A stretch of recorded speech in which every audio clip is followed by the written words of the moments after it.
acknowledge the land we are located on is Treaty 7 territory, home of the Blackfoot Confederacy, including the Kainai, the Piikani, and the Siksika, the Tsuut'ina Nation, and the Yahe Stoney Nakoda, including the Bearspaw, the Chiniki, and the Wesley Goodstoney bands. Calgary is also home to the Métis Nation, Inuit, and non-status Indigenous people, as well as settlers from just about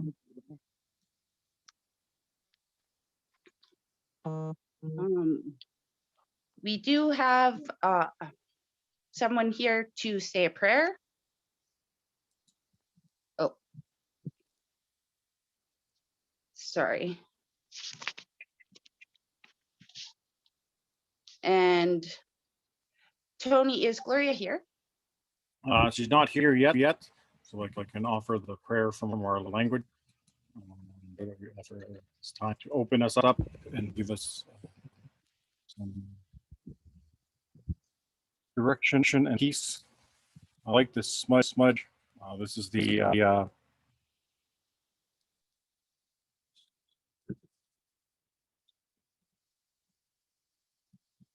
this is the sacred words that we gather from the mountains that are used in our Sundance ceremonies, our most holy ceremonies, and we offer that blessing and as a purification for all those who gather here, all those who are that we remember. We know the smoke from this smudge takes our prayers to the Creator. So we give thanks for that. We give thanks for this time that we have together to share. Let us pray. Creator God, one who is always with us, one who holds us and reminds us that we belong. You give us strength in these days to know that the challenges that we live through were never meant to be, and that through our work, through fellowship, through our common care and concern, we can find a better way for people to live with quality and respect for the days of Jesus Christ.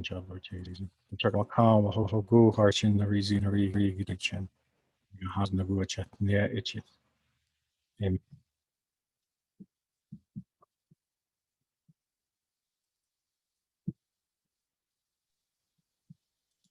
Okay, and my name is Heather Lucier. I'm Nahia Métis and Eagle Clan Ojibwe from Skowhenan First Nation in Treaty 2 territory in Manitoba. I've lived here in Mohkinstsis for most of my life. We come here together from a place of love today, love for our ancestors and for our people. We honor the lives of the 215 children located in the residential school in Kamloops territory in Kamloops, BC. Please join me in a moment of silence for the survivors, the families, and those who never made it home.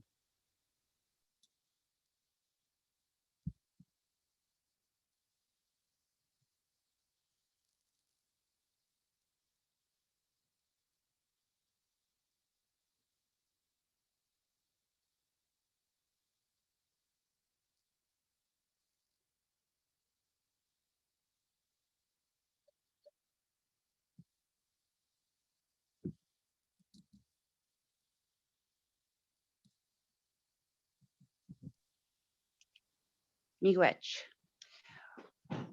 We are here today to commemorate the second anniversary of the release of the Reclaiming Power and Place report for the missing and murdered Indigenous women, girls, and Two-Spirit inquiry. Our first speaker will be Deb Green. She will be speaking for 15 minutes and will take one question. The next speaker will be Staci Duchene. She will speak for 15 minutes and will take a question.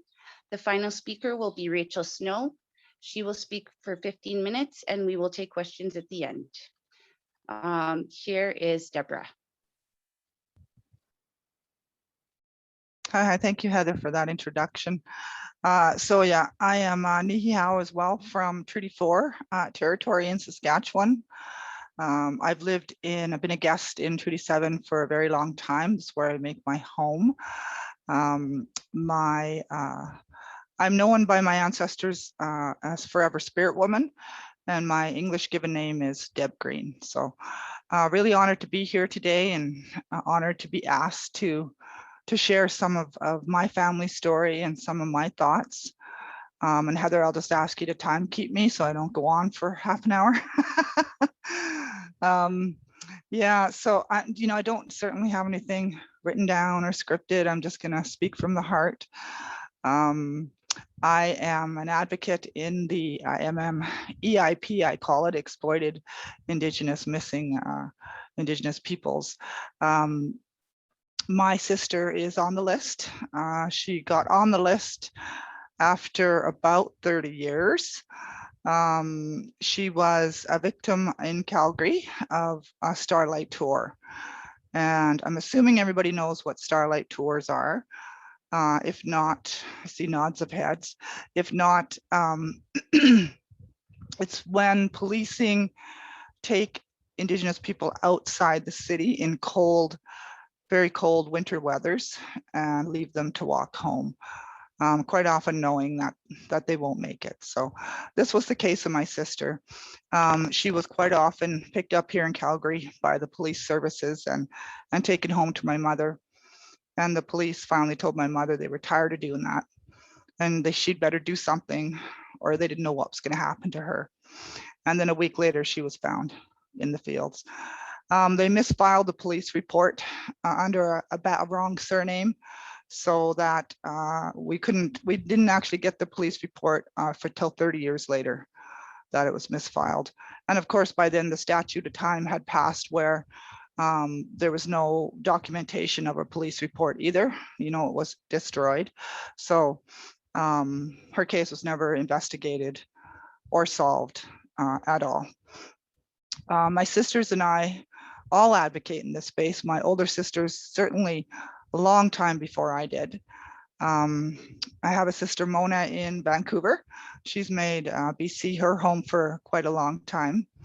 And her and a couple friends stood on Hastings Street and held up signs that said, "Have you seen this woman? Have you seen her?" So they were tired of seeing our women going missing and never being heard from again.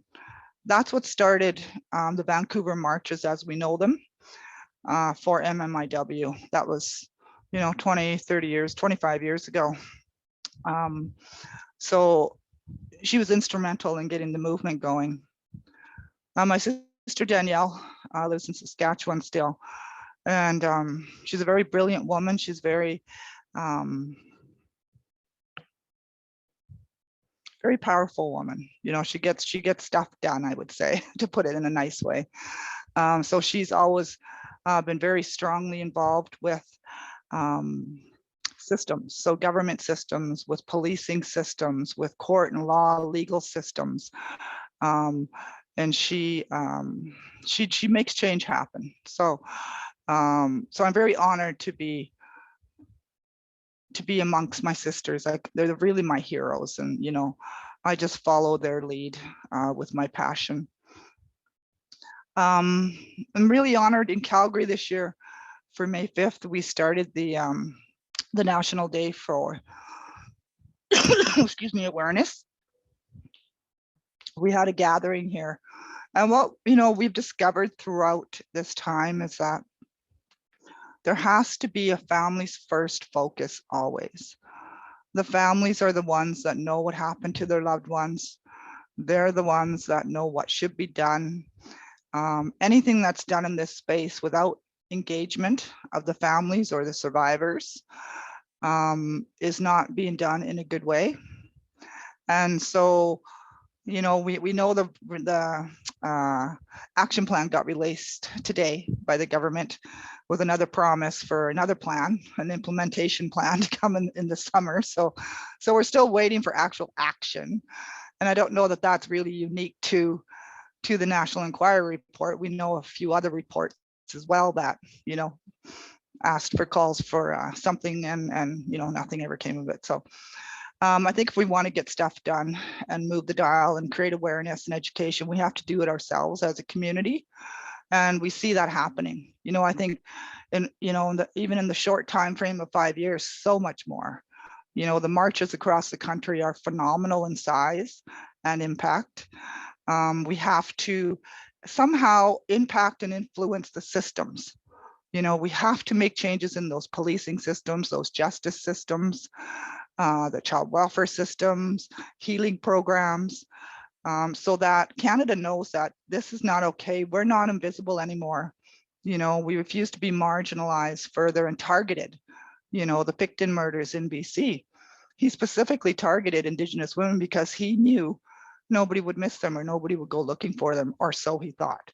So we have to say, we matter. We're going to not stand for this anymore and continue to advocate in this space. I'm going to pause there for a sec because I'm rambling a bit right now.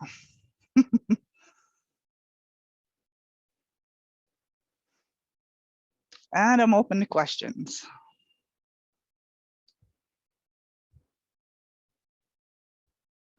I'll just add quickly that there is a large group of advocates here in the Treaty 7 area that are heavily involved. A lot of families, there's a lot of stories, you know, that I'm sure we're all aware of on this call as well. You know, there are some people that it's new, it's raw, you know, some people are getting involved more now, you know, some it's not their time yet. We have to be patient, but we should always be there to support the families. Whatever space that they may be in whatever way we can. If that is, you know, supporting them ourselves, engaging elders, seeking out resources or healing programs. And if we don't know, then we should always ask each other, you know, community and family is what's going to get us through this. So the first question that came up there is what would be a good way to be a good ally for these issues, but I think also the church itself is one of the bodies where they try to do many things at once, and they try many promises at once, a lot of apologies and stuff that go on. For this issue to be a good ally, I think someone that is present in that connection. How are they be able to, as you say, support things like connecting people to elders, connecting people to sources of healing, people on their journey? What's the way that these churches can support that, either through programs or something? What has worked for that? So just to clarify, I understand, Tony, Yeah. Are you asking how can we refer people or encourage people to go to church programs for healing or to engage? I think how can the church be supporting programs like that and making sure that when we do funding for programs that we are supporting the community-led and Indigenous-led programs, and that. Has there been any good example of that? So I'm going to say, in my personal experience, I'm not personally aware of that. So I'm probably not the best person to answer that question, Tony. Well, and other ways, just to go back to the other ways would be a good way for people to be an ally in this. Yeah. So I mean, you know, how to be a good ally in anything in any of these spaces, right? It's do your research, do your homework, learn as much as you can, show up, speak out, protect, come to the marches, you know, support the families. It's time for action, you know. Not only in this cause, many others. It's the time for writing reports and recommending things has shown it doesn't get us as far as we would like. So it's time to take action. One of the things that you bring up in church and in the work that we're doing is that there are those efforts that a lot of white people don't do, and a lot of them have a lot of power to their officials, and that's it's really standing up for any beside the Indigenous people to make that heard. In your circles of influence, right? And quite often, if you are You know, if you're white, your circle of influence are non-Indigenous people. So that's the perfect place to have that influence, you know, and create that education and awareness. Even if it's at a family dinner and it's something you don't agree with, speak up, you know, say, no, actually, that's not right. Or I don't agree with that. And, you know, you have to develop your courage, right, to be vulnerable, to speak out.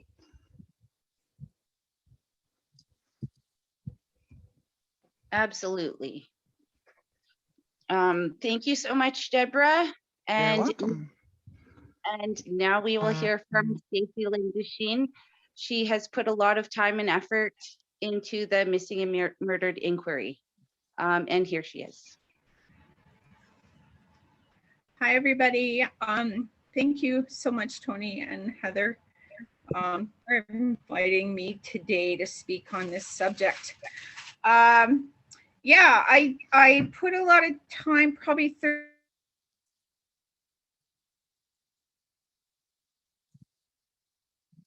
The sound went off, I think.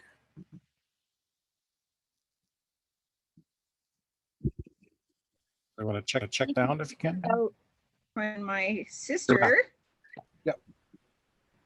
I started doing this work when my sister was found in the downtown east side of Vancouver, down on Hastings. Her body was found in a dumpster, and they basically said because she had died, they deemed it a drug overdose. There was drugs and alcohol found in her system, but nobody ever wanted to ever investigate and figure out why her body was in the dumpster. Because they figured, oh, well, she was just one of those people on the downtown east side, so she was kind of a write-off. They felt. So she was kind of written off real quick. And that really started me on the journey of trying to figure out how to make change for missing and murdered Indigenous women and girls and our two-spirited people. Because I thought, well, if they could so casually cast off my sister, then how casually are they casting off other people? You know, the other missing women out there. And I started doing some investigating and some research, and I read all 47 reports that the National Inquiry used in their final reports. I read all of them, and there was a real common denominator throughout it all. And one of the common denominators that we figured out was that there was a tremendous number of women missing. And at that time, there was 585, I believe, that they had identified. But we knew there was much more. And so I started doing some advocacy work, and I got involved with the National Inquiry when it came.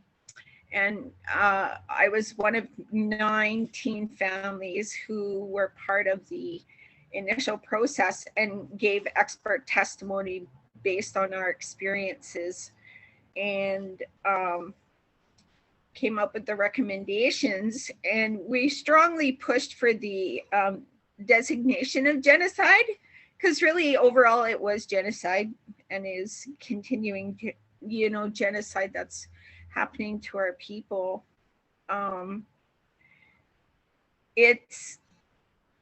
It comes on the heels of the 215 children that were found just recently in mass graves in Kamloops, BC. And it's a lot for our communities to absorb, I think. My partner and I both, I attended day school. He attended residential school and day school. So it's been a lot for coming at us all at once in our particular household. And I haven't had the chance to really review the new report that's come out by the government.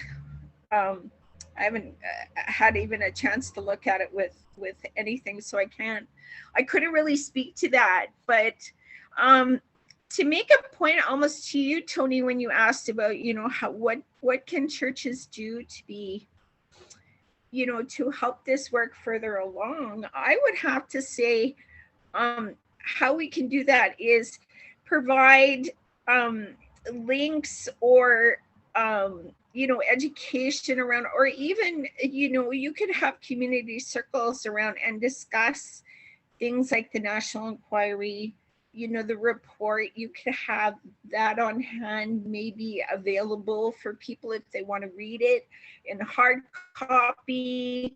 You could have it online, you could post it online.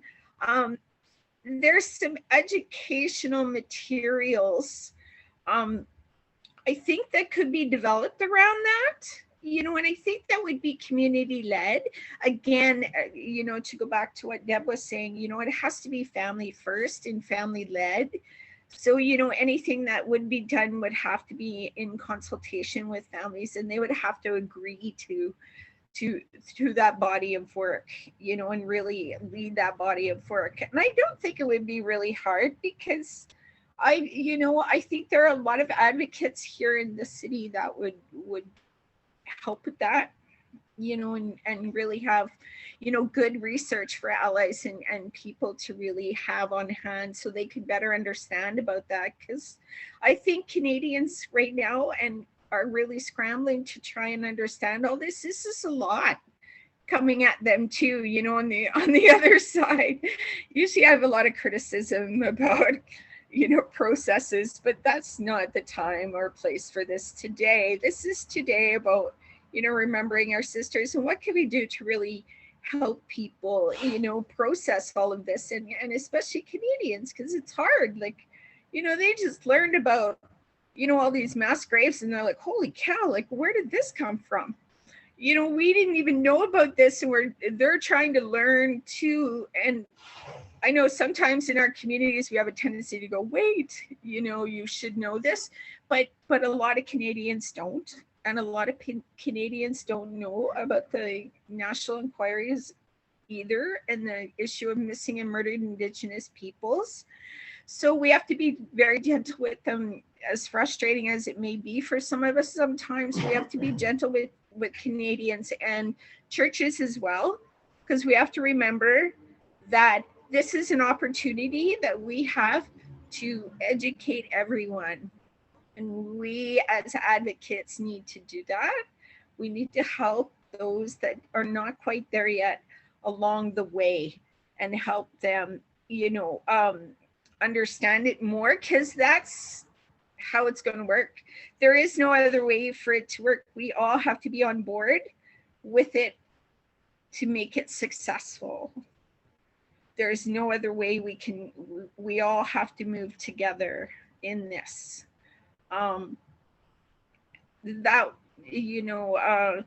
Those.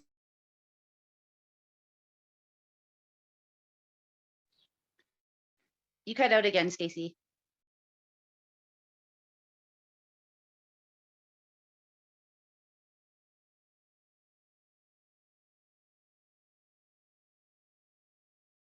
I would encourage everyone to just get a hold of the copy of the National Inquiry.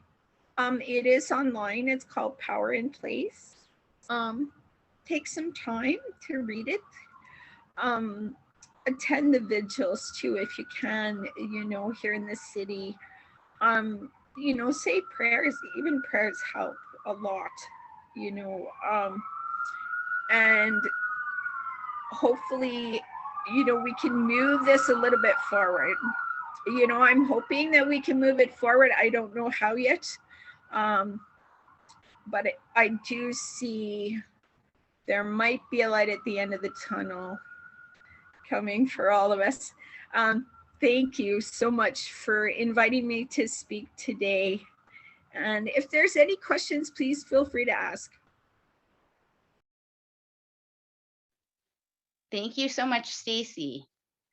Our final speaker will be Rachel Snow, as long as anyone doesn't have any questions for Staci. And we will be taking all other questions at the end as well. And so here is Rachel Snow. Good afternoon. Can you hear me? Yes.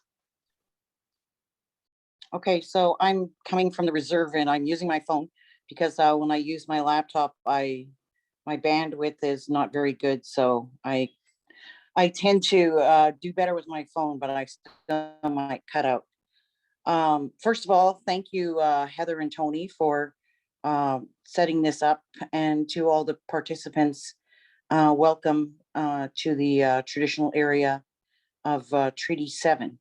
And I'd also like to thank you for taking that moment to acknowledge the 215 residential school people that we found in, can you close that door, please? The 215 people that were found, 215 children that were found recently in Kamloops. Thank you for taking the time to acknowledge that, because I think one of the things I do, and thank you to Deb for sharing her story and for her work, as well to Staci, because I know that there are a number of women in the Treaty 7 area who are working and who are trying to put forward, exactly as Deb said, action plans, not so much as I think some people are, there's different paths, and people are at different places on the path. There are people who have been doing the kind of the information sessions for a number of years. There are other people who worked heavily with the inquiry. So there's a lot of different messages that you will get from people as you hear about this issue. For myself, because I'm a policy analyst and I graduated from the College of Law and I have a Juris Doctor degree, I tend to look at the law or the legal side. I do more of an analysis about the big picture of what this means. So I did look at the path forward, reclaiming power in place, the document that was put forward. And I've heard a number of different women across the country either advocating for it or advocating or stating that, you know, the report didn't go far enough, or that it's just kind of a preemptive or possibly just a publicity step. Now, so for me right now, because I am an analyst and because I've done some radio talks on the Kamloops situation and John A. McDonald, I believe that this was kind of it was more publicity related to release this report right now, because there isn't anything tangible in the report. There isn't anything aside from Carolyn Bennett mentioning 2.2 billion, which, you know, we don't know where that would go. That was from budget 2019.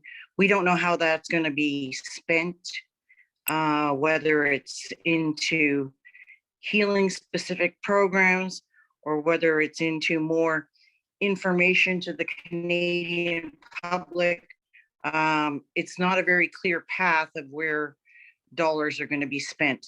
And as well, I've also heard that the NAP, or the National Action Plan for the Missing and Murdered Indigenous Women's Inquiry, what happened there at that level was that not all get their voices or their information heard. And so that there's some, I think there's also some still some controversy or some deliberation about whether or not this was an effective process at all.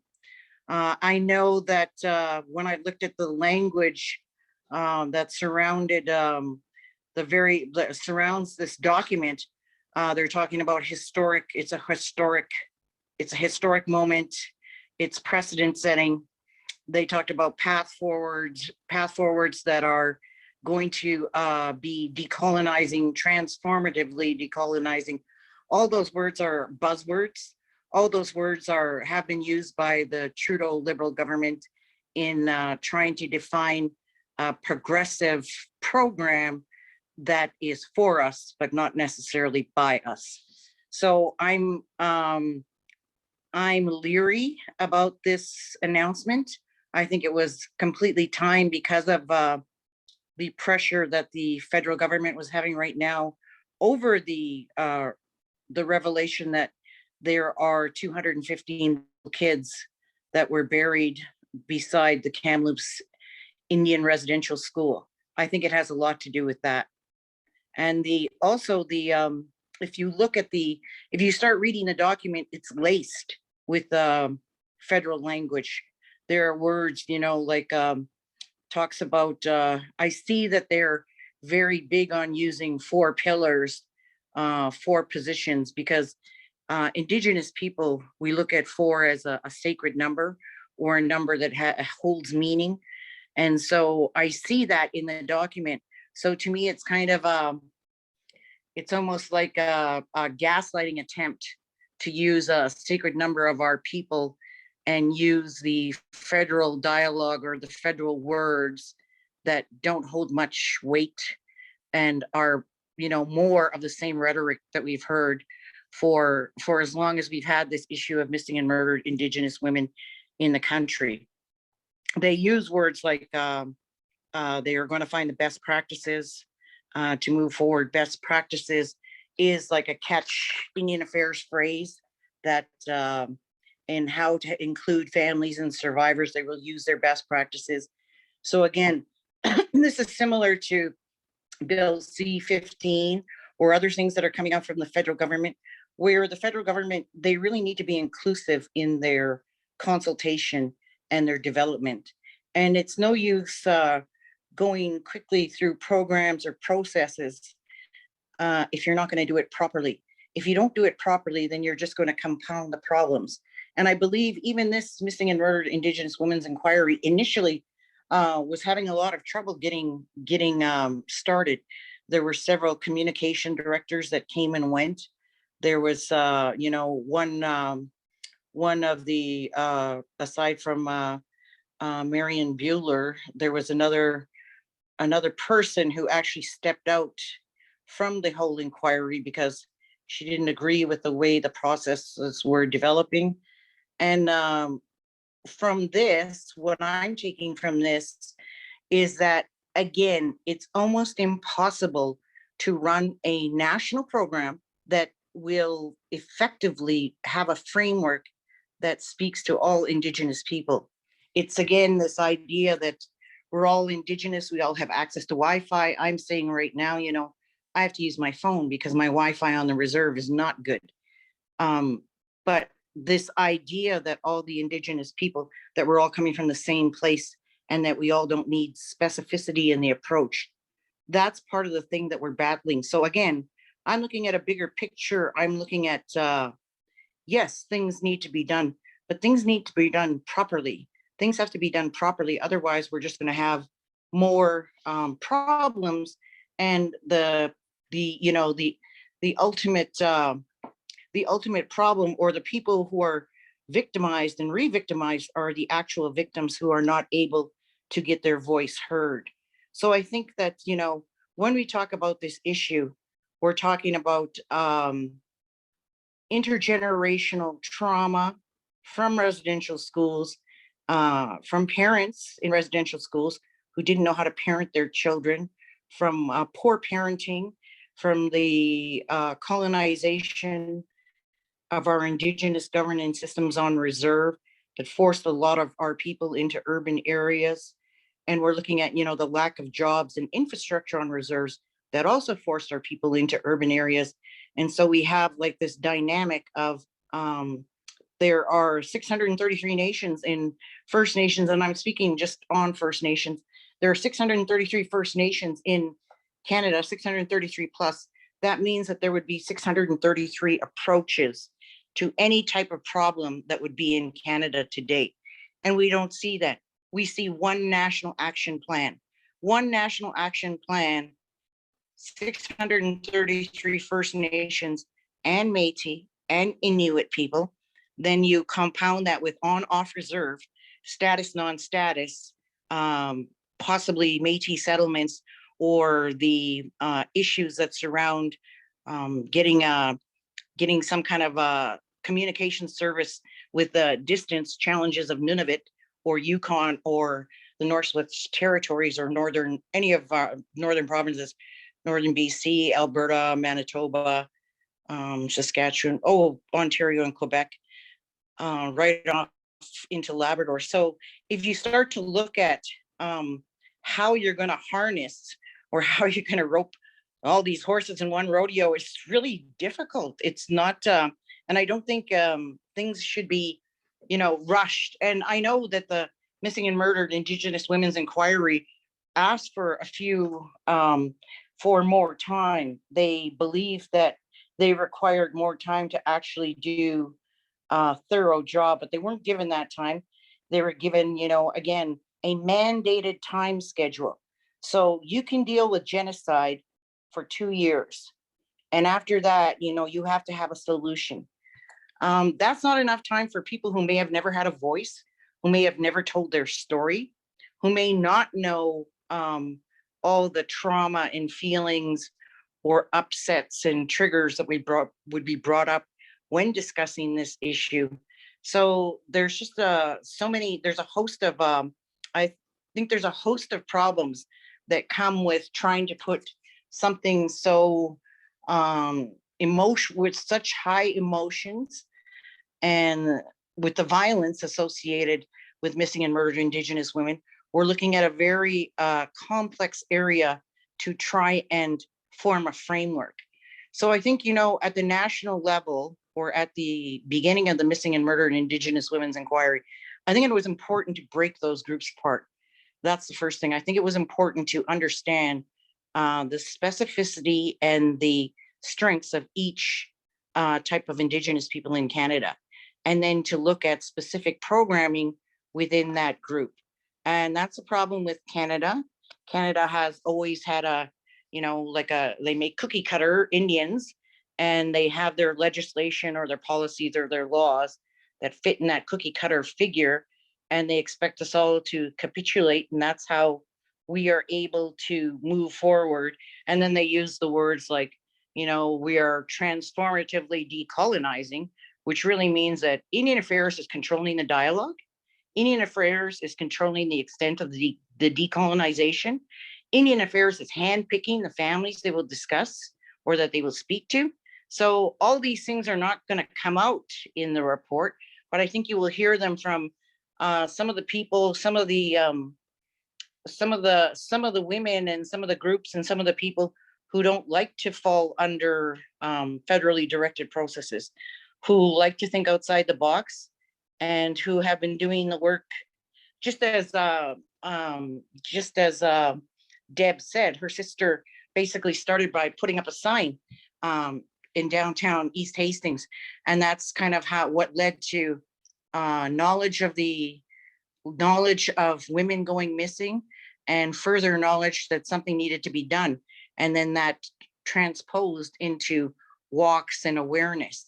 And that kind of development, particularly in that area, was very, needed to be done, because we have a high number of Indigenous people in Vancouver. But during the Picton inquiry, when that was happening, they did not allow an Indigenous seat. Even though Picton had targeted Indigenous women, it was completely done from a non-Native perspective, the inquiry of Picton.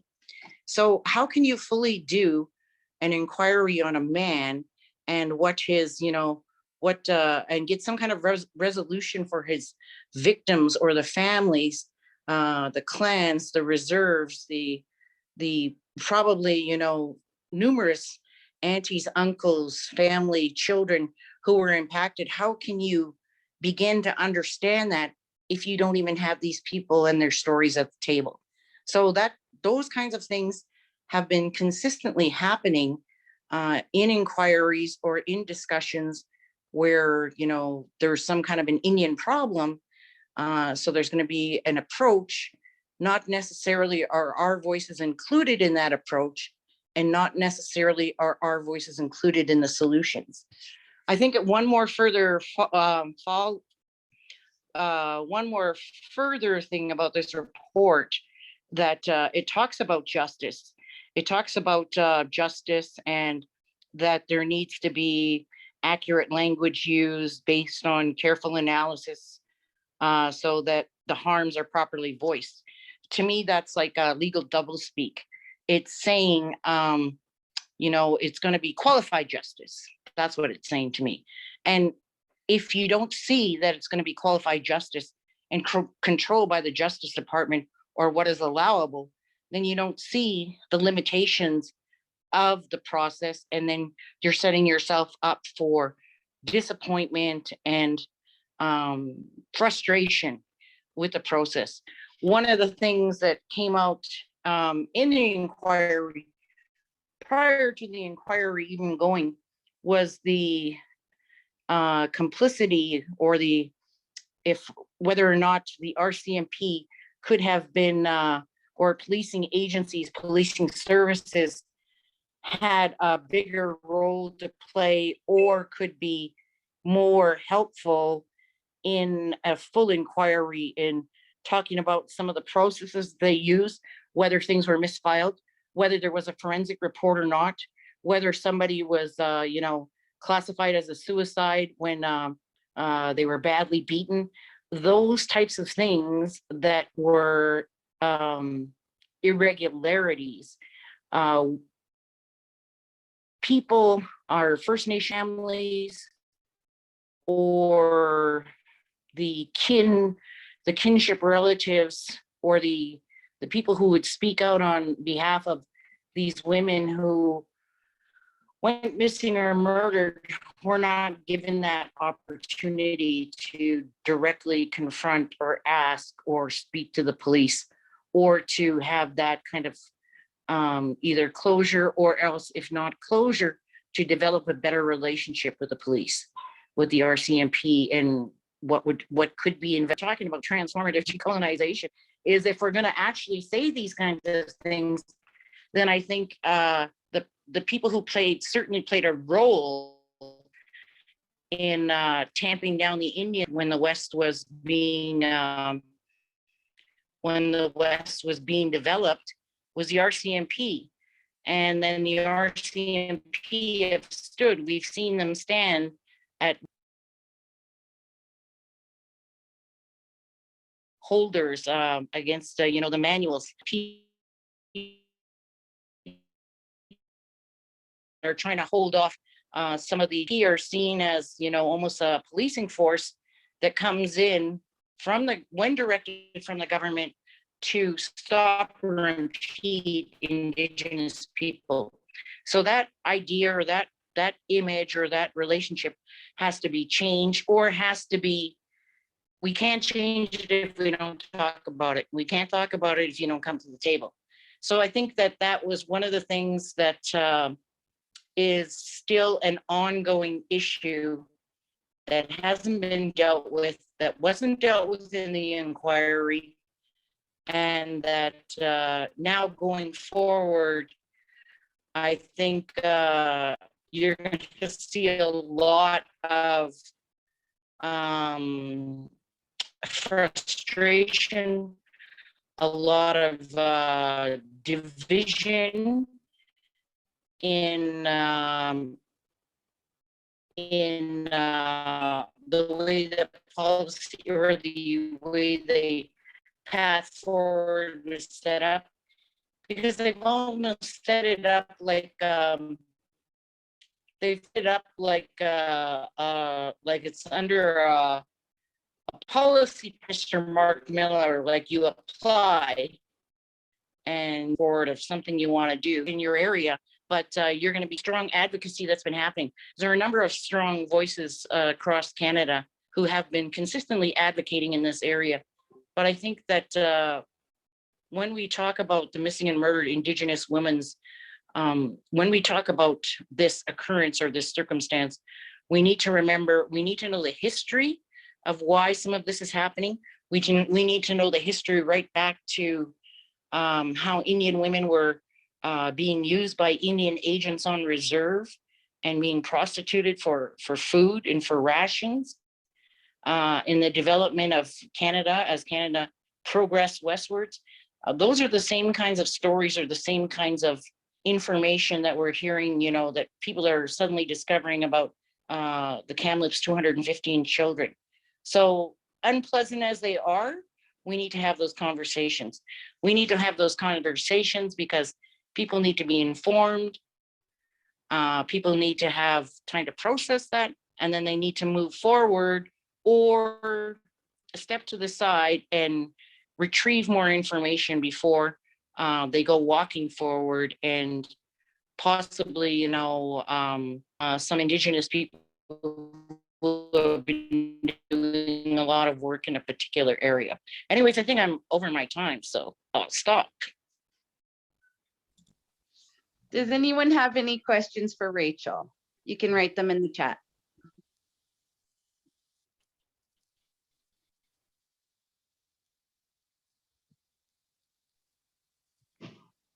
I just want to say, I think it's very true. I think that in circumstances that is in other venues, these things would have tied to ceremony and culture, and the important part of how we find healing, how we develop healing programs and of the community, and we know a lot of that here.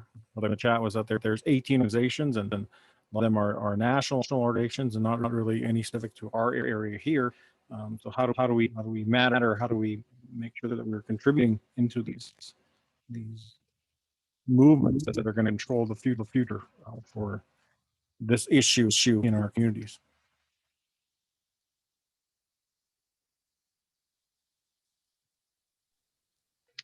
Absolutely. There doesn't appear to be any more questions. I did post a link on the event page, or a post with all of the links. There's also a link to the allyship toolkit for non-Indigenous people who would like to get involved. I would ask non-Indigenous allies who do want to know, please do not go to your Indigenous friends and question them right now. Do the research yourself. Our people are collectively grieving, so be gentle with your Indigenous friends and family. Check in on them. And thank everyone for coming. We came here out of love for our people, our women, those who haven't made it home. And the only way we can make it forward is love and together. Building community is so important.